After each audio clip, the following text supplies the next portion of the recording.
Rashid Abdalla na Lulu Hassan.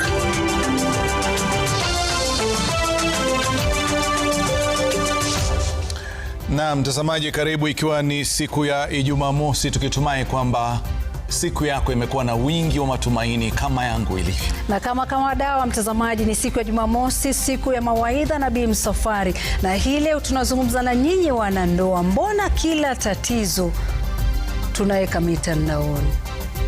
Naam, ni swali ambalo tungependa kuweza kulizungumzia. Mbona kila changamoto inayotokea katika ndoa, wanandoa wanaipeleka katika mitandao ya kijamii? Je, ni busara kuanika shida zenu katika mitandao ya kijamii ama si busara? Kuna baadhi wanasema ni kwa sababu uweza kupata ushauri kutoka watu tofauti tofauti, na kuna baadhi pia wanasema kwamba ni kama kuanika, kujidhalilisha. Kwa hiyo tuangalie, je, kuna nini ambayo imechangia kila siku mtu anapokuwa amekosewa ama ana tatizo anakuja katika dunia ile ya mtandao? Basi Rashid, watu huwa hawaandiki. Sasa hivi unaona kwamba mtu ameweka rose nyeusi. Sasa watu wanaanza kuna nini inakuwa ndio hivyo. Na kuna wale wanasema men and dogs. Malizi. Mmoja anasema hata wangu anashindwa wake afanya nini. Na yapewa maelezo. Zungumza nasi kupitia nambari ya rafa 2222, ukipenda katika mtandao wa X Citizen TV Kenya, #Nipashe Weekend.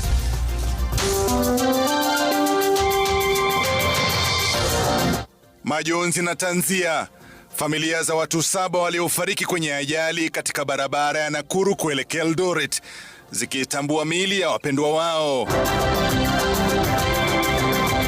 Hata kama wanasema mvua itakuwa, mambo ya upanzi ya mahindi mwaka huu tutakuwa na hasara kubwa sana.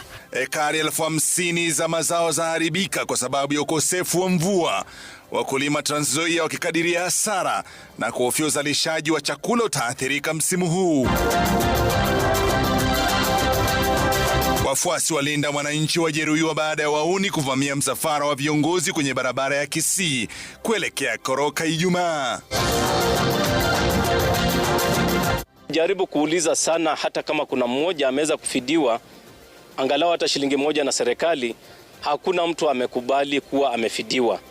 Sisi tunaona hii fidia imekuwa na fiche mingi sana. Baadhi ya waathiriwa wa maandamano walalamika kuachwa nje kwenye orodha ya fidia, wakitaka kamati ya fidia kufanya kazi kwa uwazi.